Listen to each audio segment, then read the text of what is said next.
The fracture spreads like lightning across the cosmic chamber, tearing reality open with a sound that seems too vast for any mortal ear. Dust, starlight, and shattered fragments of space spiral into the crack, sucked into a darkness more ancient than the forge itself. Elara lifts her hand to shield her eyes as a shockwave of freezing void energy sweeps across the chamber, snuffing out the warm glow of the ascended light around her. Her circlet flickers, suddenly fragile. Out of the rift, the serpent emerges. Not like the lesser creatures she has faced, this one is colossal, a cosmic leviathan made of starless void and decaying galaxies, scales rippling like gravestones drifting through space. Its eyes are not eyes, but twin black stars collapsing inward, devouring their own light. When it opens its jaws, she sees nebulae dying inside its throat. It gazes directly at her. Human. The voice strikes her skull without sound, like a thought forced into her brain with claws. The chamber quakes, pillars of star metal bending, buckling, kneeling as if they fear it. Even the throne, shattered and useless, trembles under the weight of its presence. Elara refuses to bow. She steadies her breath, and even though her aura shivers, she stands tall. "You are not welcome," she says, her voice faint but deliberate. Her light pushes back against the cold, like a candle fighting a hurricane. The serpent laughs. Not loudly, its amusement is quiet, hollow, like distant thunder through a ruined world. "The forge made me before it made you. I am its forgotten sovereign." She feels the truth. The forge didn't just create heroes. It created mistakes. "You devoured your own realm," she says, vision filling with images of worlds collapsing, screaming beings turned into fuel for the void inside the serpent. It coils around her, twisting its massive body through the chamber like a storm. "I preserved it. Through silence. Through emptiness. Nothing suffers when nothing exists." Elara feels the chill seep into her heart. She feels her heartbeat slowing, dragged into stillness. The circlet of light on her head dims, flickering as if it is suffocating. The forge's warmth is dying. No. Not dying, being erased. She touches the circlet with one trembling hand, speaking through gritted teeth. "Life does not exist to be silent." The serpent leans in, its presence pressing against her ribs like gravity. "Life screams. Life kills. Life fails. I offer peace." Elara's knees nearly buckle, but she forces herself upright, breathing faster, burning brighter. Peace is not the absence of life. The circlet ignites. Not soft and warm, but fierce, like a newborn star that refuses to die. Light floods her body again, not gentle this time, but blazing with rebellion. She rises off the ground, starlight coating her like armor. Even the serpent recoils. The fracture behind it grows wider, darkness spreading into the forge like ink across water. "Then you must silence me." The Void Sovereign opens its jaws, swallowing half the chamber in a storm of devouring blackness. Elara rockets forward, her light trailing like a comet, no longer passive warmth, but defiant fire. Her voice rips through the chamber, echoing with every soul that ever chose to live. "I will not silence the universe. I will protect it." Light and darkness collide. The forge shakes so violently that stars fall from the ceiling like meteors. Molten galaxies churn beneath them, bursting upward as if cheering or screaming. The serpent roars, a sound like extinction. Elara's light surges, ablaze like creation. And somewhere deeper inside the forge, something ancient awakens in response.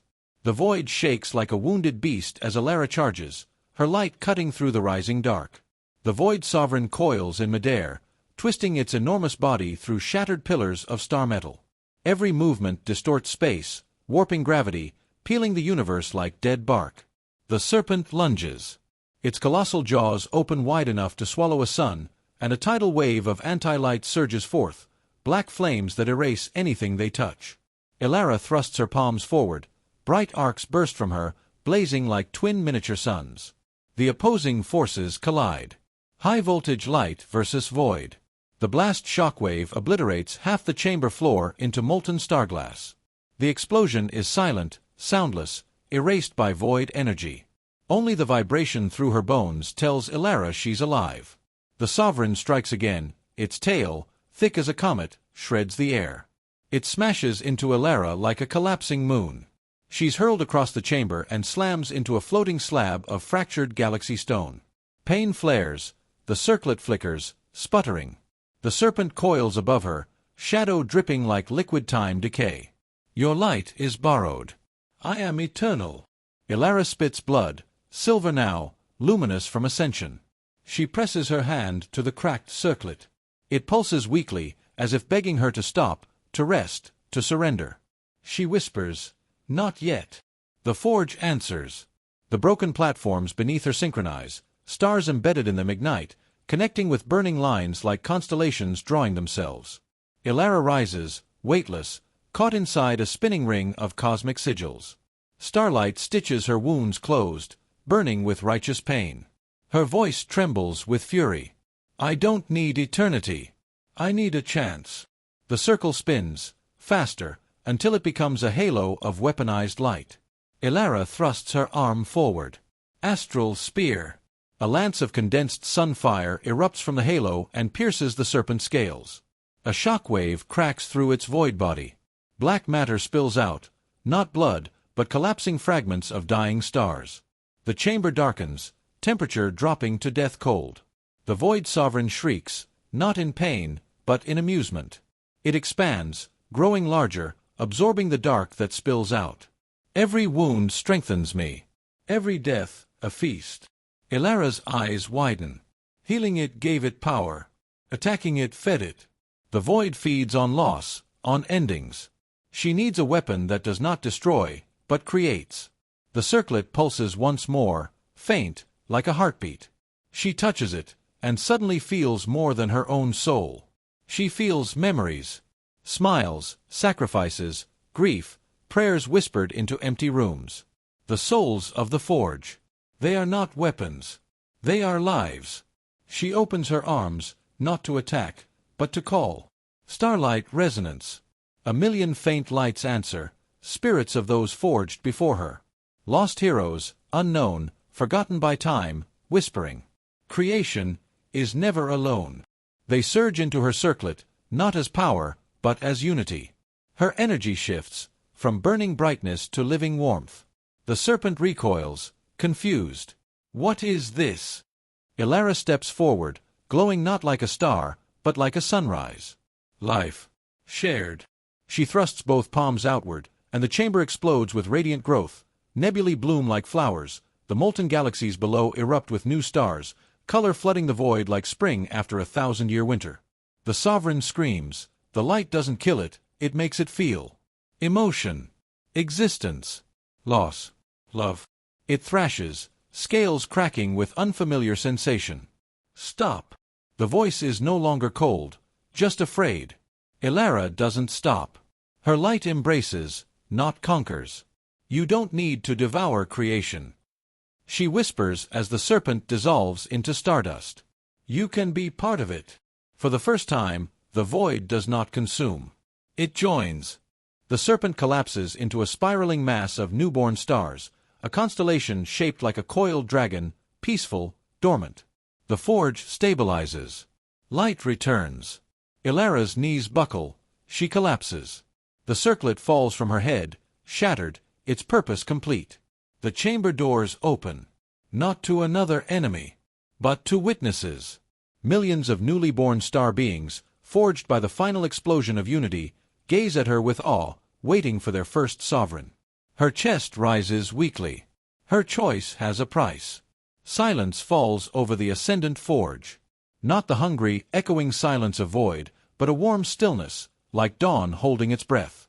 Color bleeds back into the sky as newborn stars rearrange themselves, resembling scattered petals across a cosmic garden. Elara lies at the center of it all, breathing shallow, each inhale scraping her ribs like broken glass. She is not dying, but she is no longer merely alive.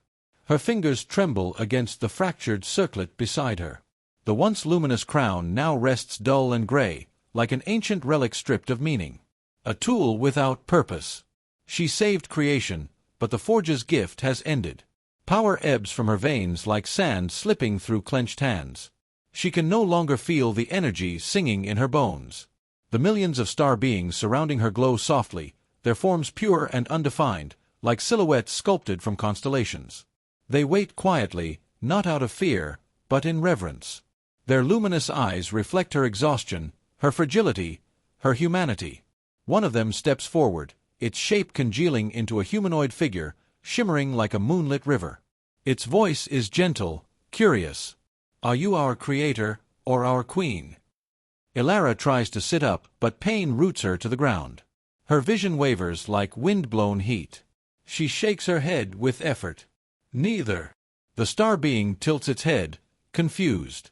"But you forged us." "I didn't make you," she breathes, eyes drifting toward the broken circlet. "I only gave you a choice to exist." The star beings murmur softly, their bodies humming like quiet chimes. Some kneel. Some bow. None understand why she isn't claiming authority. Power was always taken, never offered, never chosen. Above, the constellation serpent, the reformed void sovereign, slumbers among the stars, peaceful.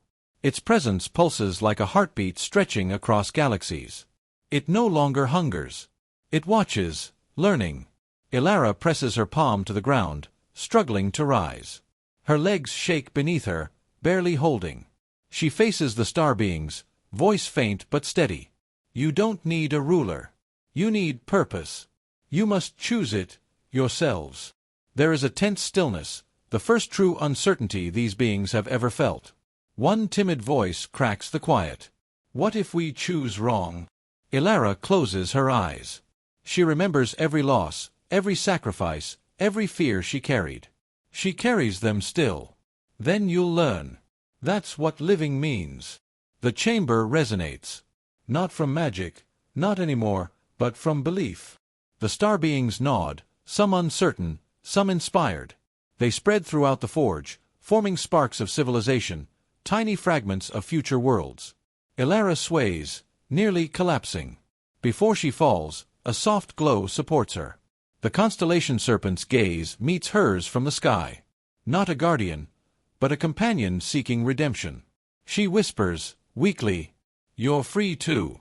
Don't follow me anymore." A final rumble echoes through the heavens, like thunder bowing in gratitude. The serpent dissolves into the cosmos, scattering across starlight. Elara stands alone. But not lonely. She has given life a chance. She has released power. She has no throne, no crown, no legacy carved into marble. What she protected won't remember her name, but will live because she existed. Her knees buckle again. She sits down, letting herself feel the weight of everything she lost and everything she saved. The forge dawns around her, building itself through its new children. She smiles, tired, bittersweet. "I think I'm done being chosen." But somewhere inside, something whispers, "You're not done being needed." The ascendant forge no longer trembles with power. It breathes. Towers of celestial metal shift like growing trees, shaping homes, halls, and temples for the newborn star beings. They do not look to Elara anymore, not out of disrespect, but because they are discovering themselves for the first time. Elara watches quietly from the outskirts of the forge. Every step she takes feels too heavy for a hero, too light for a god. She is neither. She is someone who tried to do what was right, and now has nowhere she belongs. Her powers, once endless as galaxies, have faded to a faint ember. Enough to sense their presence. Enough to remember what she once held. But like a dream at dawn, the strength slips farther from her reach with every breath. A figure approaches her, one of the first star beings she saved. It walks with awkward, childlike steps, its body shimmering like fog trapped in a prism. Its voice is calm yet curious. "Why are you leaving us?"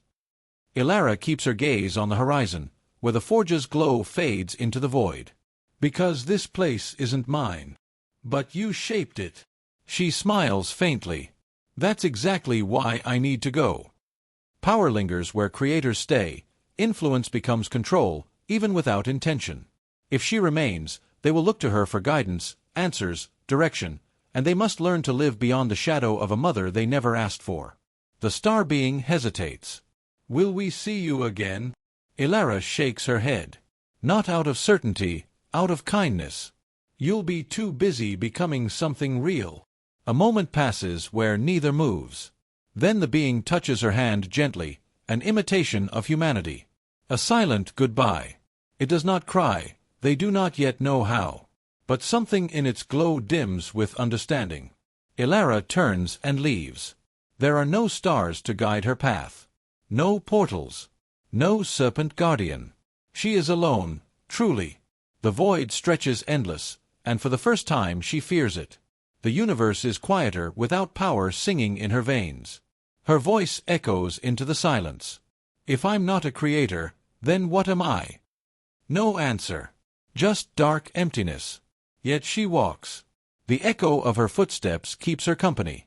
She thinks of what she did not save, the lives she failed, the world she could not protect. Mistakes feel louder without power to justify them. Without destiny to excuse them. Eventually, a faint glow appears ahead. Not a star. Not a portal. A derelict vessel, drifting across the void, rusted metal, cracked windows, its engines dead and frozen. A human ship. Lost. Forgotten. Elara grips its hull, her weakened power barely flickering as she forces the door open. Lights spark to life, one by one, until the ship hums again. She stares at her reflection on its surface. Tired eyes, scarred arms, no crown, no destiny. Just a person. She exhales. Then I'll start over too. She pilots the broken ship into the unknown, not as a chosen one, not as a savior, just as Elara. No throne waits for her. No legend follows her. No destiny hunts her. Just the universe. And life somewhere within it. The Exodus. 9 drifts for days through starless space. Its engines grind like metal bones, coughing heat in uneven gasps. Elara's fingers are raw from patching wires she barely understands, stitching power lines with scraps of clothing to keep conduits from sparking. No cosmic birthright helps her now, only stubbornness.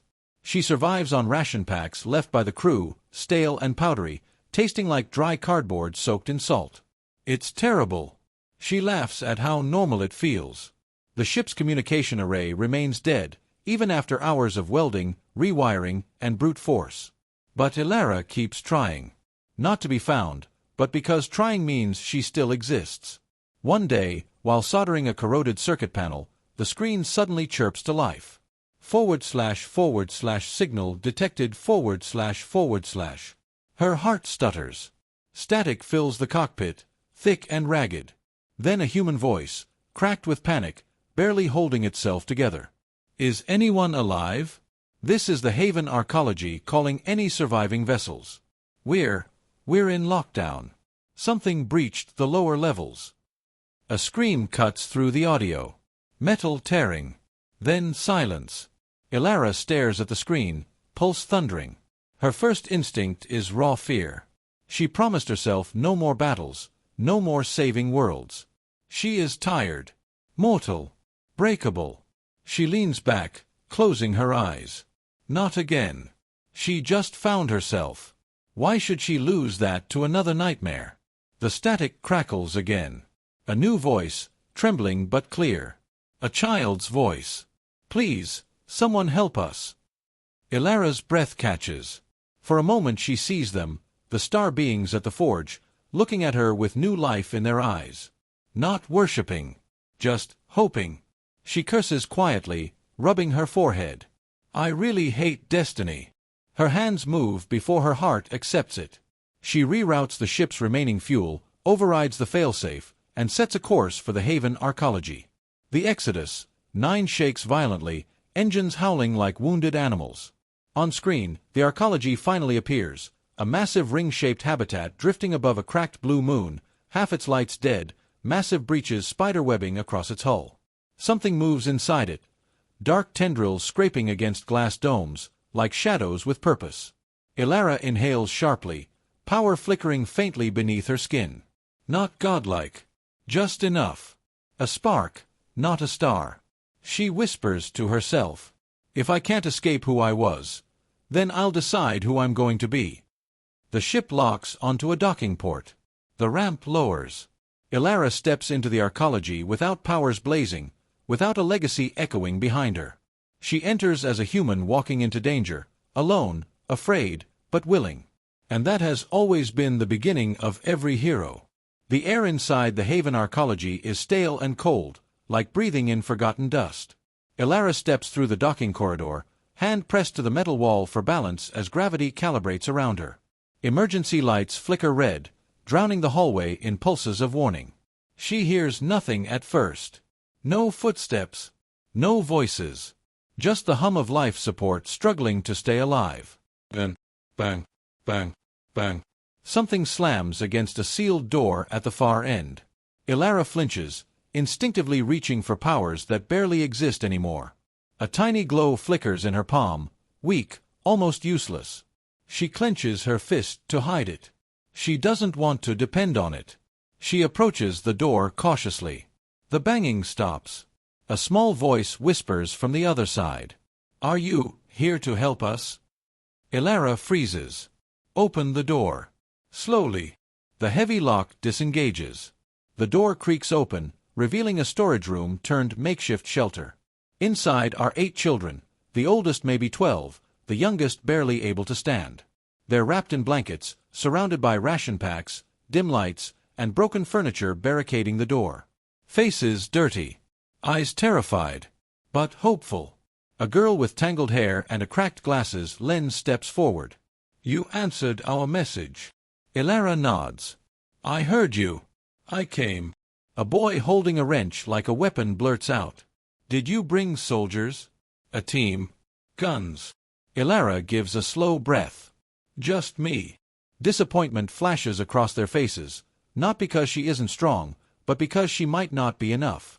Before she can say anything more, the youngest child begins to cry. Not loudly, just trembling in fear.